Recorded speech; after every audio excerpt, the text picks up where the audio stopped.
या पुढच्या भागात सर्व आवाज आता थांबले होते. मी खाटेवर पडून होते. आता खरं तर झोपेचा प्रश्नच होता. त्याच वेळी वरच्या मजल्यावरून एक जरासा चमत्कारिक आवाज आला. कोणीतरी दबक्या स्वरात ओरडल्यासारखा. मग पावलांची धावपळ कानावर आली. मग दारं पटापटा लावल्याचे आवाज आले आणि मग शांतता झाली. पुन्हा एकदा आवाज आला असता तर मी खात्रीनं वर गेले असते, काय प्रकार आहे ते पाहण्यासाठी. खरोखरच गेले असते मध्यरात्रीनंतर.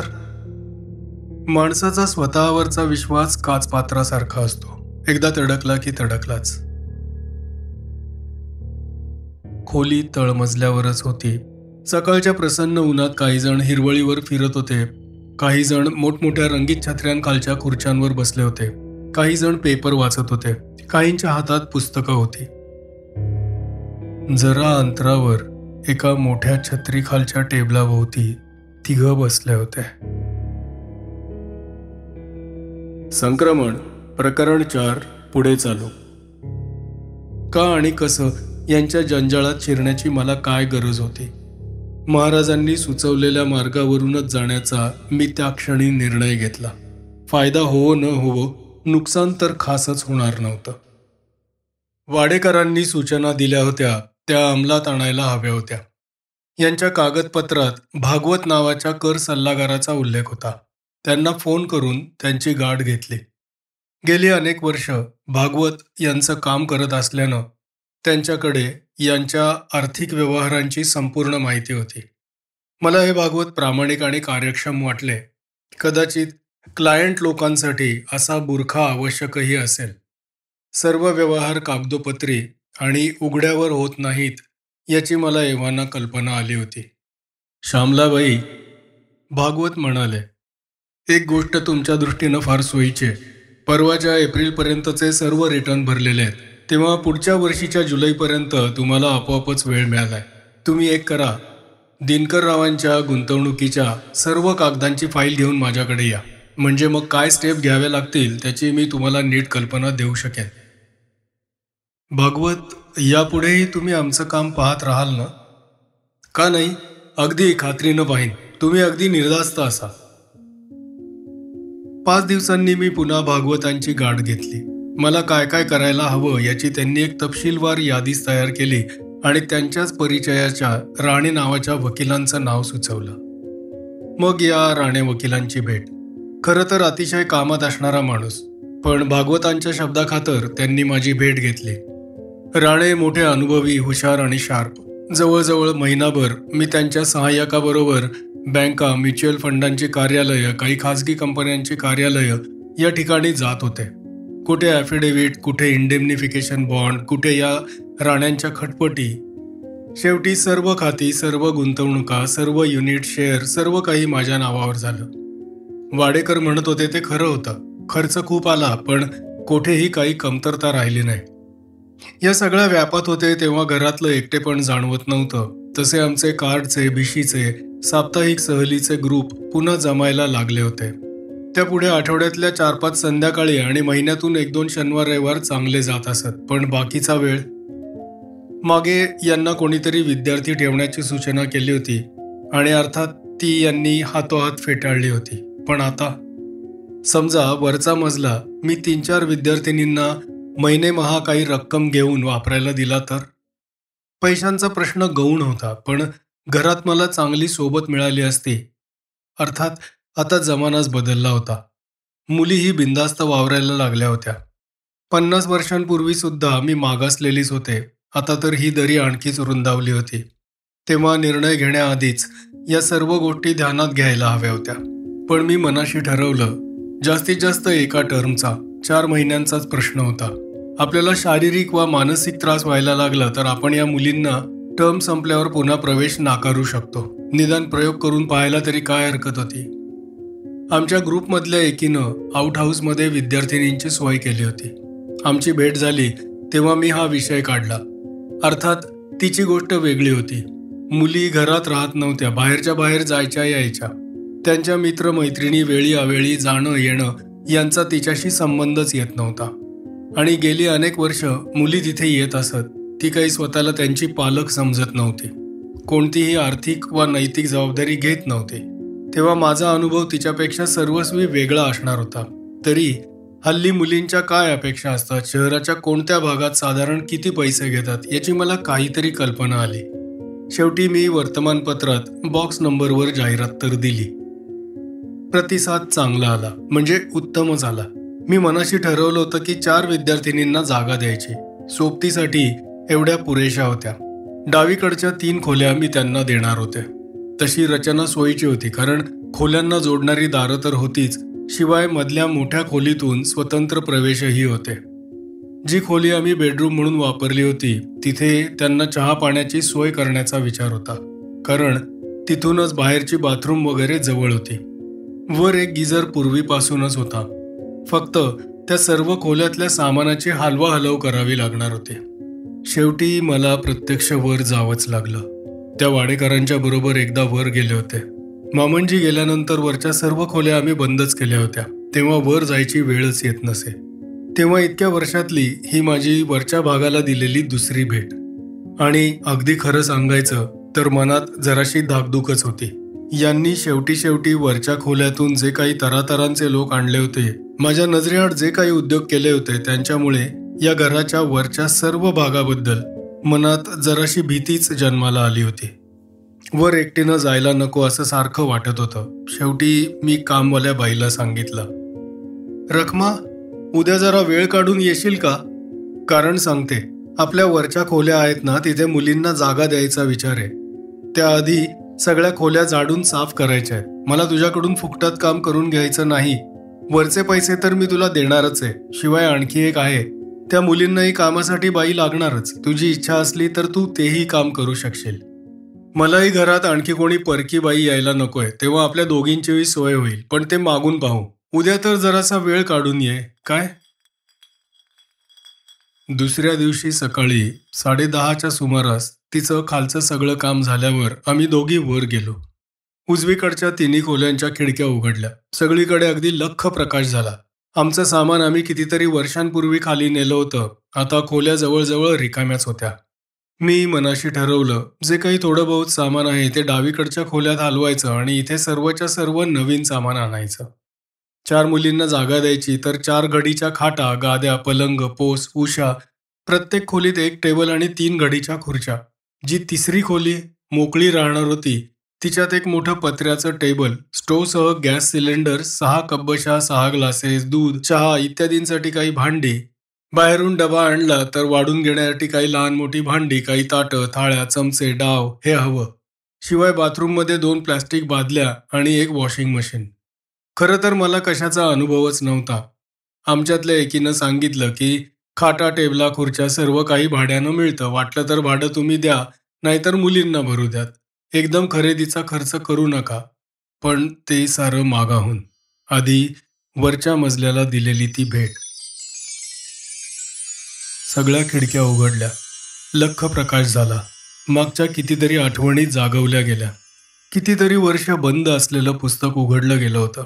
विस्मृतीत गेलेली चित्र अचानक समोर आली होती. डावीकडच्या खोल्या उघडल्या. रस्त्यावरची खोली बाबा वापरत असत. तिथेही मनाला आठवणींचा हिसका बसला, पण त्यांच्यात कडवटपणा नव्हता. एक समाधान होतं. सर्व आयुष्य बाबांनी कष्टात, खडतर परिस्थितीत काढलं होतं. त्यांच्या आयुष्याची शेवटची वर्ष इथे स्वास्थ्यात, सुखात, समाधानात गेली होती. बाईनं शेजारची खोली उघडली. त्या खोलीच्या दाराला तो नळ्या मण्यांचा पडदा होता. अजूनही किणकिणत होता. पडदा हातानं बाजूला सारून मी आत एक नजर टाकली. खोली अंधारलेली वाटत होती. वाटणारच. समोरच्या भिंतीतल्या 2 खिडक्या बंद होत्या. शिवाय त्यांच्यावरही ते मण्यांचे पडदे लावले होते. खोलीला आणखी 2 दारं होती. त्यांच्यावरही ते काच मण्यांचे पडदे होते. हे सर्व पडदे कोणी लावले? खालचा मजला जेव्हा आम्ही रिकामा केला तेव्हा खालच्या दारांवरचे हे मण्याचे पडदे काढल्याचं आठवत होतं. पण ते वरच्या खोलीतल्या दारा खिडक्यांना लावण्याचं माझ्या तरी आठवणीत नव्हतं. मग हे काय यांनी केलं होतं? केव्हा? कशासाठी? खोलीच्या मध्यभागी 4 जुन्या वेताच्या आराम खुर्च्या होत्या. एका लहानशा टीपॉयसारख्या गोल टेबलाभोवती मांडल्या होत्या. या बंद अंधारलेल्या खोलीत या जुन्या तुटक्या वेतांच्या धुळीनं माखलेल्या खुर्च्यांवर बसून कोणी गप्पा गोष्टी करीत असेल, मसलती करत असेल. यांनी वेळोवेळी बरोबर आणलेली ती नाना तऱ्हेची माणसं, ती तर मनासमोर चित्र आलं ते अजिबात चांगलं नव्हतं. काही केल्या मला त्या खोलीत पाय टाकायची इच्छा होईना. मी तशीच मागे फिरले. समोर शेवटची खोली होती. त्या खोलीत नळ, मोरी, संडास हे सगळं होतं आणि शिवाय वर माळ्याकडे जाणारा जिनाही होता. बाईनं मोरीचं दार उघडलं होतं. नळाखाली बादली लावली होती. पाणी जायची वेळ आली होती. धार अगदी लहान होती. पाण्याचा टपटप आवाज येत होता. बाई तिथेच वावरत होती. मनाशी विचार केला, सोबतीला बाई आहे, वर एक नजर टाकायला हरकत नाही. तशीच त्या लाकडी पायऱ्यांच्या जिन्यावरून वर गेले. 8-9 पायऱ्या चढून होताच मान माळ्याच्या जमिनीवर आली. तिथूनच मी चारी बाजूंना नजर टाकली. माळा खालच्या सर्व खोल्यांवर पसरला होता. समोरची आणि मागची भिंत त्रिकोणाची होती. छप्पर मध्ये उंच होतं. उतरत उतरत दोन्ही बाजूंना पार खाली जमिनीला टेकलं होतं. पूर्वेकडच्या खिडकीतून उन्हाचा कवडसा आत आला होता आणि त्या कवडशात धूळ तरंगताना दिसत होते. जिन्याच्या पायऱ्या मी जरा घाईघाईनं चढले होते. दमही लागला होता आणि जराशी चक्करही आल्यासारखी वाटत होती. मी डोळे घट्ट मिटून घेतले. भिंतीचा आधार घेत पायरी पायरी करत खाली आले. भिंतीला पाठ लावून 2 मिनिटं स्तब्ध उभी राहिले आणि मग मोरीत जाऊन ओंजळभर पाण्याचा चेहऱ्यावर हापका मारला. त्या गार पाण्यानं जरा हुशारी आली. साडीच्या पदरालाच चेहरा पुसला. नजर साफ झालीशी वाटत होती, पण छातीत अजून केवढ्यांदा तरी धडधड होतच होती. मनात पहिला विचार आला तो हा, आता आपलं वय झालंय. ही जिन्यांची चढ उतार आता आपल्याला सोसत नाही. शरीराला विनाकारण दामटण्यात अर्थ नाही. बाईचं काम होईपर्यंत मी बाबा वापरत असत त्या खोलीत एका खुर्चीवर बसून राहिले. चौघी शेवटी राहायला आल्या. नलू आणि सुली अशा 2 बहिणी. त्यांचं आडनाव जोशी होतं. एक थोरात नावाची आणि एक देशपांडे नावाची. चौघीही 12वी पास होऊन कॉलेजच्या पहिल्या वर्षात शिकत होत्या. एकाच वर्गात होत्या. मुलींच्या बरोबर जोशी स्वतः आले होते आणि थोरात देशपांडे यांच्या आया आल्या होत्या. जागा अर्थात पसंत पडण्यासारखीच होती. स्वच्छ, प्रशस्त, हवेशीर खोल्या. पैशांचीही माझी मागणी अवास्तव नव्हती, पण माझ्या अटी मी त्यांना अगदी स्पष्ट शब्दात सांगितल्या.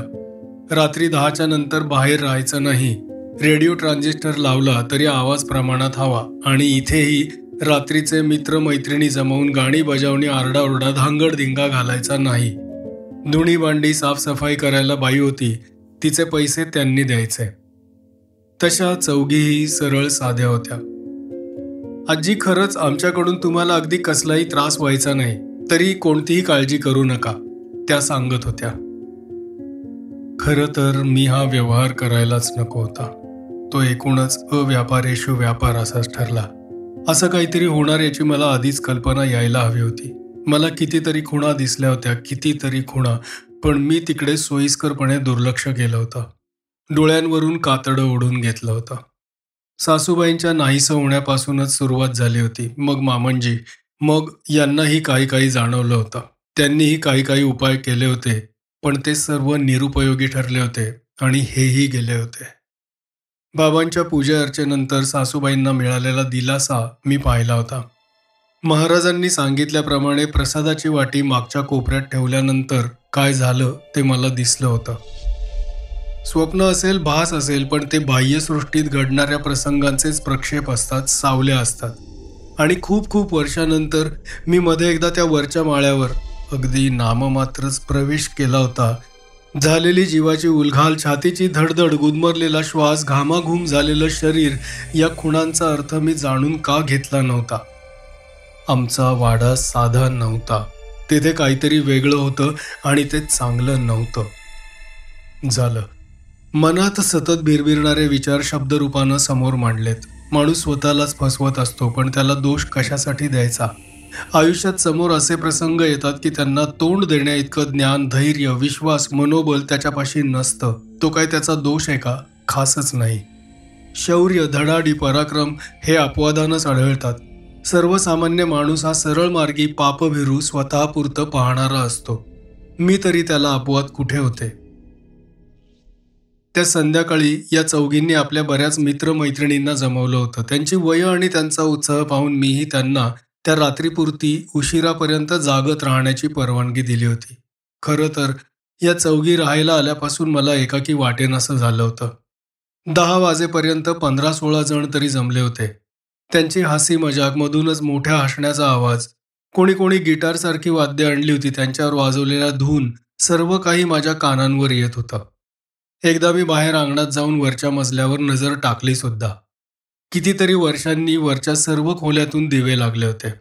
उजवीकडच्याही तिन्ही खोल्या त्यांनी उघडलेल्या दिसत होत्या, पण मला नाही वाटत त्या त्यांनी वापरल्या असतील, कारण त्या साफ केलेल्या नव्हत्या आणि त्यांच्यातून खूप जुनं सामान रचून ठेवलेलं होतं. 12:30-1च्या सुमाराला त्यांची पार्टी संपली. अर्थात मी जागेच होते. जिन्यावरून धाड आवाज करत त्यांची फलटण खाली आली. खालच्या खोल्यातून जाताना मात्र ते गप्प होते. त्यांना निरोप देऊन बाहेरच्या फाटकाला कडी बोल्ट लावून त्या मुली परत आल्या. वाड्याचं बाहेरचं दार आतून बंद करून घेऊन त्या वर गेल्या. सर्व आवाज आता थांबले होते. मी खाटेवर पडून होते. आता खरं तर झोपेचा प्रश्नच होता. त्याच वेळी वरच्या मजल्यावरून एक जरासा चमत्कारिक आवाज आला. कोणीतरी दबक्या स्वरात ओरडल्यासारखा. मग पावलांची धावपळ कानावर आली. मग दारं पटापटा लावल्याचे आवाज आले आणि मग शांतता झाली. पुन्हा एकदा आवाज आला असता तर मी खात्रीनं वर गेले असते, काय प्रकार आहे ते पाहण्यासाठी. खरोखरच गेले असते मध्यरात्रीनंतर. माणसाचा स्वतःवरचा विश्वास काचपात्रासारखा असतो. एकदा तडकला की तडकलाच. किती वेळ विचार करत होते आणि केव्हा झोप लागली काही सांगता यायचं नाही, पण रात्री कितीही का जागरण होईना पहाटे जाग यायची ती आलीच. जन्मभराचीच ती सवय होती. स्वयंपाकघरात चहा करायला गेले आणि जिन्यावरून धाड पावलांचा आवाज आला आणि एका मागोमाग एक अशा त्या चौघीही स्वयंपाकघरात आल्या. सगळ्याच्या सगळ्या पार भेदरून गेलेल्या होत्या. चेहरे ओढलेले होते. एक दोघींचे चेहरे तर रडवेलेच झाले होते. एकमेकींकडे बघत त्या चौघी नुसत्या उभ्या होत्या. शेवटी मीच म्हणाले, हे पहा, बाहेरच्या खुर्च्या आणा आणि इथे बसा पाहू. मी आपल्या सगळ्यांचा चहा करते. काय, जा आणा खुर्च्या. चौघी बाहेरच्या डायनिंग रूममध्ये गेल्या आणि एक खुर्ची घेऊन आल्या आणि खुर्च्या ओळीनं मांडून चुपचाप बसून राहिल्या. अजून कोणाच्याही तोंडून एक शब्दही निघाला नव्हता. त्यांच्या त्या अस्वस्थपणाचा स्पर्श एव्हाना माझ्याही मनाला झाला होता. काहीतरी झालं होतं खास. शेवटी एकेकीच्या हातात चहाची कब्बशी दिली. सगळ्यांचा चहा घेऊन झाल्यावर कब्बशा ओट्यावर ठेवल्या आणि मग मी म्हणाले, आता सांगा बरं काय प्रकार आहे तो. आधी त्या एकमेकींकडे पाहत बसल्या आणि मग त्यांच्यातली ती थोरात होती तीच म्हणाले, आजी मीच सांगते काय झालं ते. सगळ्यांना पोचवून आम्ही वर गेलो ना, वरचे सगळ्या खोल्यातले दिवे लागलेलेच होते. ही सुली म्हणाली मी करते दिवे बंद, आणि समोरची ती मण्यांच्या पडद्याची खोली आहे ना, त्या खोलीतला दिवा बंद करायला आत गेली आणि एकदम काहीतरी ओरडली. थोरात काही सेकंद थांबली. तिचा आवाज ऐकून आम्ही सगळ्या धावतच त्या खोलीत गेलो. आजी आजी त्या खोलीत मध्ये गोल टेबल आहे ना, त्यांच्या भोवती त्या जुन्या खुर्च्या आहेत ना, त्या खुर्च्यात तिघं बसले होते. 2 पुरुष आणि 1 बाई. तिघं बसले होते? काही न समजून मी विचारलं. हो, तीनही खुर्च्यात तिघं बसले होते. आधी मला वाटलं चुकून कोणीतरी किंवा मुद्दाम कोणीतरी आमच्या मागोमाग आलं असावं. पण आजी ते काहीतरी वेगळंच होतं हो. ती माणसं काहीतरीच दिसत होती. एखाद्या चित्राला नाहीतर फोटोला घड्या पडल्या की मागाहून किती सरळ केलं तरी नीट दिसतच नाही ना, तशीच दिसत होती ती. अजून तरी काही हालचाल करत नव्हती, पण आम्ही सगळ्या इतक्या घाबरलो. तशाच खोली बाहेर आलो. मी खोलीचं दार बाहेरून बंद करून घेतलं आणि आम्ही सगळ्या एकाच खोलीत आलो. मागे दार बंद करून घेतलं आणि त्याच खोलीत रात्रभर होतो. जरा कुठे डोळा लागला की दचकून जाग यायची. शेवटी खालचा तुमचा हालचालींचा आवाज कानावर आला आणि मग सगळ्यांनी ठरवलं खालीच यायचं आणि तुम्हाला सगळं सांगायचं. मला मनातून कितीही भीती वाटत असली तरी त्या मुलींना धीर देण्यासाठी तरी मला शूरपणाचा आव आणावाच लागला.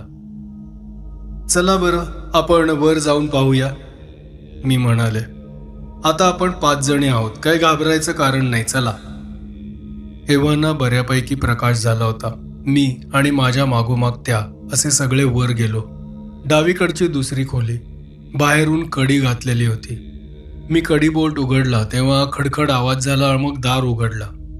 आतला दिवा जळत होता, पण खोली रिकामी होती. ते गोल टेबल आणि त्याच्या भोवतीच्या त्या 3 जुन्या आराम खुर्च्या रिकाम्या होत्या. खुर्च्यांतून कोणीही नव्हतं. आजी, दोघी एकदम म्हणाल्या. काल खरंच आम्हाला इथे ती 3 जण दिसली. अगदी शपथेवर सांगतो आम्ही. कालचं काल आणि आजचं आज, मी म्हणाले. चला खाली, आपण जरा बोलूया. काहीतरी खुलासा, काहीतरी स्पष्टीकरण सापडेलच की नाही. चला खाली. बसण्यासाठी अर्थात आम्ही बाहेरच्या खोलीत आलो. त्या खोलीत आल्या आणि आत एका पावलावरच गोठून उभ्या राहिल्या. चौघीच्या चौघी भिंतीवरच्या मामंजी आणि सासूबाई यांच्या फोटोंकडे पाहत होत्या. आजी, एक जण म्हणाली, हे दोघंही काल त्या खोलीत होते. काय? मी नवलानं विचारलं. हो हो, चौघींचा आवाज आला. हे दोघंही तिथे होते. मामंजी आणि सासूबाई वरच्या मजल्यावरच्या त्या बंद खोलीत? नाही, हे शक्यच नव्हतं. आणि अशा वेळी माणसाचं मन नेहमी काहीतरी स्पष्टीकरण शोधत असतं. मलाही एक सुचलं. सुरुवातीस माझी भेट या मुलींनी घेतली होती ती याच खोलीत. तेव्हाच त्यांनी वरच्या भिंतीवरचे ते 2 फोटो पाहिले असले पाहिजेत. वरवर त्या विसरून गेल्या तरी मनाच्या कुठल्या तरी चांदी कोपऱ्यात त्या प्रतिमा असल्याच पाहिजेत. आणि आता एकदम त्यांना तीच माणसं पाहिल्याचा भास झाला असला पाहिजे. पण त्या खोलीत त्यांना दिसलेली तिसरी व्यक्ती, ती कोण होती? त्या चौघी किती घाबरल्या होत्या. आजी, सकाळपर्यंतचा वेळ आम्ही कसा काढला याची कल्पनाच करवत नाही, एक म्हणाली. आता वर जायचीच आम्हाला भीती वाटायला लागली. आणि रात्री नको ग बाई. तिचं सारं अंग शहारलं. 2 दिवसातच त्या चौघी जागा सोडून गेल्या आणि ते 2 दिवस त्यांचा मुक्काम खालीच होता. त्यांचं सामान आणायला तेवढ्या त्या एकदा वर गेल्या होत्या, त्याही चौघी मिळून. मी काय करू शकणार? त्यांनी काही उरलेल्या दिवसांच्या पैशांची मागणी केली नव्हती, तेव्हा त्यांच्या मनाविरुद्ध त्यांना थोडंच ठेवून घेणार. पण त्यांच्या सोबतीची केवढी सवय झाली होती. त्या गेल्या आणि घर अक्षरशः खायला उठलं. घर नुसतंच रिकामं नव्हतं, घरावर एक प्रकारची सावली आली होती. महाराजांना मी एक प्रश्न विचारला होता आणि ते म्हणाले होते, तुमच्या प्रश्नाला उत्तर नाही असं नाही, पण ते उत्तर पेलायची तुमच्या मनाची तयारी आहे का?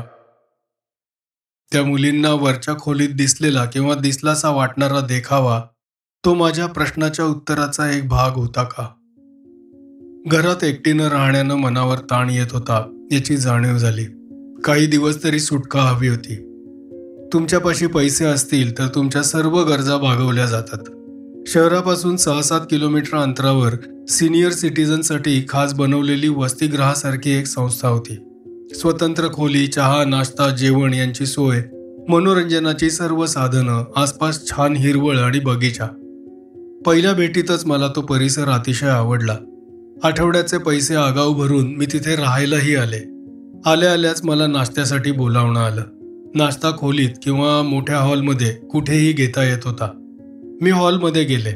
20 मंडळी हजर होती. बहुतेक सर्व 50च्या पुढचेच होते. वाटलं तर ओळखी करून घ्याव्यात, नाहीतर ज्याचं त्यानं अलिप्तपणे राहावं. आसपास एवढी माणसं आहेत, हीच मनाला केवढी दिलासा देणारी गोष्ट होती. ही सर्व मंडळी सकाळ, दुपार, संध्याकाळ आसपास असणार. केवढं समाधान. एकटेपणाचा बोजा किती असह्य झाला होता याची मला त्या क्षणी खरी कल्पना आली. नाश्ता करून मी खोलीत येऊन खिडकीजवळच्या खुर्चीत बसले. खोली तळमजल्यावरच होती. खिडकीबाहेर फुलांची बॉर्डर होती. मग हिरवळ सुरू होत होती. सकाळच्या प्रसन्न उन्हात काही जण हिरवळीवर फिरत होते. काही जण मोठमोठ्या रंगीत छत्र्यांखालच्या खुर्च्यांवर बसले होते. काही जण पेपर वाचत होते.